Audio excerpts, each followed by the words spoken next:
Hello students, let's see this question.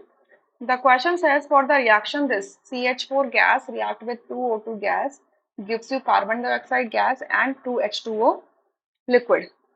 For this reaction delta HR मतलब delta HR heat of the reaction कितना है -170.8 kilojoule पर मोल. Which of the following reaction is not true? कौन सा reaction false है आपको ये बताना है. कह रहे हैं at equilibrium the concentration of CO2 gas and H2O liquid are not equal. ये बिल्कुल ट्रू है क्योंकि अगर आप इक्विलिब्रियम पे देखो या कैसे भी देखो जो CO2 गैस है और H2O लिक्विड है इनके बीच का जो मोलर रेशो है 1:2 का है. ठीक है. N ऑफ CO2 और N ऑफ H2O देखो ये कितना है 1:2 का रेशो है. ठीक है. तो ऑब्वियसली बात है इक्विलिब्रियम पे भी सेम रेशो मेंटेन रहेगा. क्लियर. सो अगर हम बोल दें कि हमने वॉल्यूम ऑफ द वेसल एक कांस्टेंट लिया है तो दोनों की कॉन्सेंट्रेशन भी क्या हो जाएगी डिफरेंट हो जाएगी. नंबर ऑफ मोल्स को अगर मैं कांस्टेंट वॉल्यूम V से डिवाइड कर दूं तो ये क्या आ जाएगा कॉन्सेंट्रेशन ऑफ CO2, ये आ जाएगा कॉन्सेंट्रेशन ऑफ H2O. ठीक है. ये आपका 1:2 का रेशो आएगा. इक्वल तो नहीं आ रहा तो बिल्कुल ट्रू है. सेकंड में कह रहे हैं the equilibrium constant for the reaction is given by Kp2. Kp2 के फॉर्म में रिएक्शन दिया मतलब equilibrium constant in partial pressure के टर्म्स में लिया है. तो जब भी हम पार्शियल प्रेशर के टर्म्स में लिखते हैं तो जो गैसियस सब्सटेंसेस होते हैं उसके पार्शियल प्रेशर लिख देते हैं. यानी कि partial pressure of CO2 divided by partial pressure of CH4 multiplied by partial pressure of oxygen का स्क्वायर. ये करेंगे. ठीक है. अब देखो पहली बात तो इन्होंने Kp के फॉर्म में लिखा हुआ है तो यहाँ पे कॉन्सेंट्रेशन लिख दी है.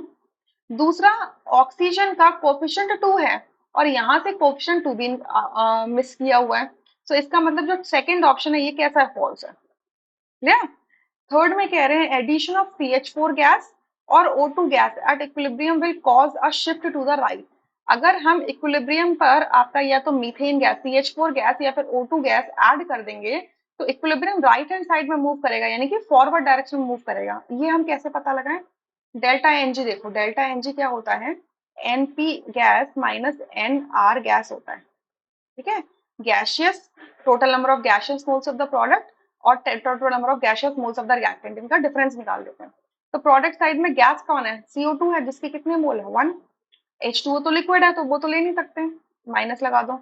रिएक्टेंट साइड में CH4 गैस है जिसका 1 मोल है और ऑक्सीजन क्या है वो भी रिएक्टेंट है और उसके मोल्स कितने 2 हैं. सो इसको सॉल्व करेंगे तो कितना आ जाएगा -2 आ जाएगा.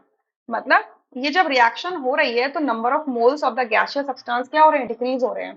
तो जब भी gaseous moles of the substance decrease होंगे और उस टाइम पे अगर आपने कोई गैसियस स्पीशी ऐड कर दी CH4 गैस है O2 गैस है अगर ये आप ऐड कर रहे हो तो ऑब्वियसली बात है कि रिएक्शन कहाँ होगा फॉरवर्ड डायरेक्शन में शिफ्ट करेगा. ठीक है. सो ये बिल्कुल ट्रू स्टेटमेंट है. फोर्थ में लिखा है था reaction is exothermic. It is absolutely true क्योंकि इसकी जो हीट ऑफ द रिएक्शन है ये कैसी है नेगेटिव वैल्यू है. तो नेगेटिव वैल्यू का मतलब क्या है हीट रिलीज हो रही है और जब हीट रिलीज होती है तो वो एक्सोथर्मिक रिएक्शन होता है. क्लियर. सो हमें नॉट ट्रू बताना था यानी कि सेकंड ऑप्शन यहाँ से करेक्ट होगा rest options would be incorrect. I hope you understood this question. Thank you.